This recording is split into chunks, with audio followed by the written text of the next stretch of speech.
खिड़की खोल दें, गुटखा थूकना है। भारतीय मुसाफिर की एयर होस्टेस से निराली फरमाइश। एयर होस्टेस और मुसाफिर के कहे वीडियो वायरल। अगर ये वीडियो आपको पसंद आई है तो हमारे चैनल को सब्सक्राइब कीजिए और बेल आइकॉन को क्लिक कीजिए। 2022 बहुत सारे तोहफे भी देखे गया पाकिस्तान की आवाम को।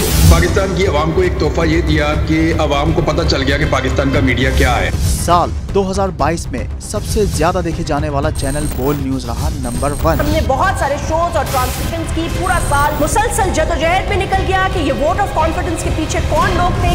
तोड़े रेटिंग के सभी रिकॉर्ड।